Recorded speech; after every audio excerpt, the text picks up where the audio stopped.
As a mattress reviewer, either online or in person, I hear some people say some pretty weird stuff about sleep. Like alcohol helps them sleep better, or they can catch up on sleep on the weekends. And a lot of these things are completely false, or at least slightly false. Not true. A big no. Big no-no. Another no. Only partially true. That is another no, false. But I'm here to debunk these sleep myths, or at least lead you in a healthier direction.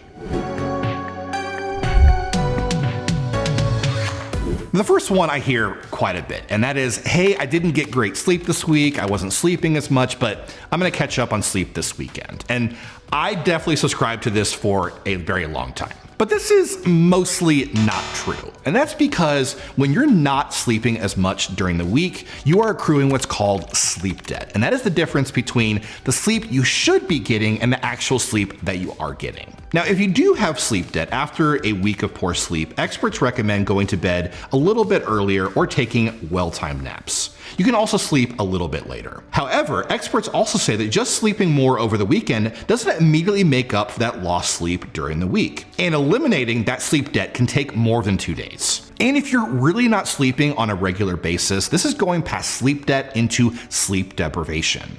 Now, if you have sleep deprivation, you may have extreme grogginess or fatigue, or have trouble concentrating. And this has short-term effects like that, but also long-term effects on your physical and your mental health that 2 days of extra sleep is just not gonna fix. Okay, another one I hear a lot is naps are bad for you, and this one is also false.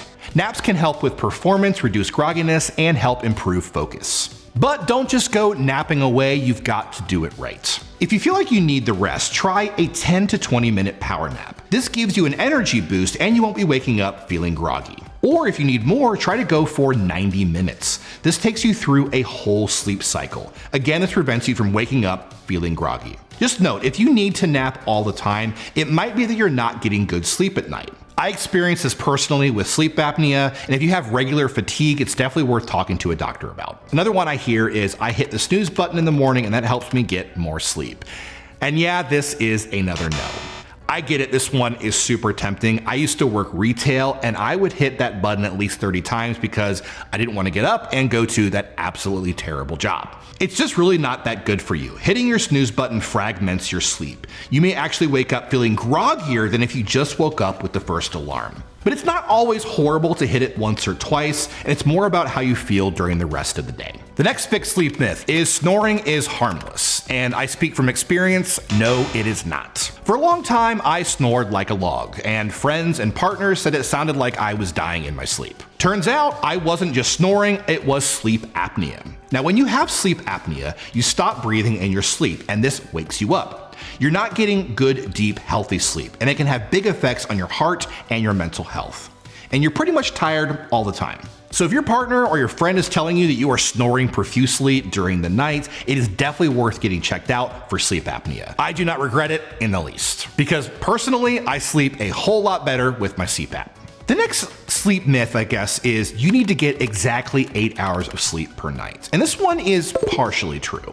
A lot of sleep experts do recommend that for most adults, around 8 hours of sleep is optimal. But some people do better with a little bit less or maybe a little bit more, up to 9 hours of sleep per night. But also, as I'll talk about in a little bit, sleeping too much can be a bad thing as well. But as I said, around 8 hours is what is recommended for most adults.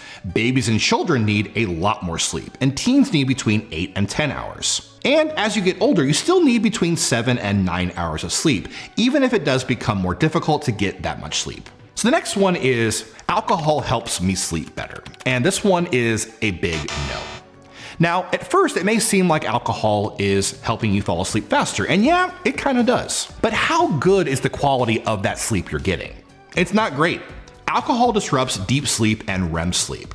This is that deep restorative sleep that your mind and your body require. Alcohol disrupts this, so you're asleep, but not getting good deep sleep. So feeling groggy or irritable the next day is pretty normal. Another big one is I watch TV or I scroll on my phone to help me fall asleep. This is another big no-no. And again, I get it. I am definitely guilty of this to this day, scrolling on my phone or putting something on the background until I fall asleep. But I'm trying to be better, and that's because the blue light emitted by TVs, laptops, and phones are a serious detriment to sleep. Blue light actually stimulates the brain, which makes it more difficult to fall asleep. And it reduces melatonin production, which can have negative long-term effects on your sleep. Okay, another one is it is normal to sleep worse as you get older, and this one is only partially true. Older adults may produce less melatonin, which can have a negative effect on the sleep-wake cycle. And also, as we age, our bladder function can change, which means you may have to get up more during the nights. Circadian rhythms can also change, and some older adults get up earlier and also deal with more daytime sleepiness. Older adults can also deal with more sleep conditions like insomnia, and the medications they take can also interfere with good deep sleep. But sleep is still so important for older adults, and you shouldn't ignore these problems. Doctors can help with medication, and practicing good sleep hygiene can also offset some of these issues. Another one I hear sometimes is sleeping in a cold room is bad for you. Yeah, this is a big no. Remember when I mentioned good sleep hygiene just a second ago? Well, that means sleeping in a room that is cool, dark, and quiet, and I definitely did say cool. You don't want to sleep in a freezer, but sleeping in a room that is too warm can reduce the amount of time spent in REM sleep. It's really about your personal comfort too, but studies have shown that keeping a room between 60 and 67 degrees is ideal for good deep sleep. Okay, last up is a big one I hear is more sleep is always better. That is another no, more sleep is not always better. It's really about sleep quality, and if you feel the need to sleep for over 10 hours, you may have other issues like sleep apnea. And sleeping for a long time every night or during the day can be a sign of depression or other ailments. If you feel the need to sleep all the time, definitely talk to your doctor. Sleep myths busted. I hope you found this guide helpful, but if you want some more information about sleep quality, sleep health, or sleep products, head over to mattressclarity.com for some great resources and some great money-saving coupons. We'll see you next time.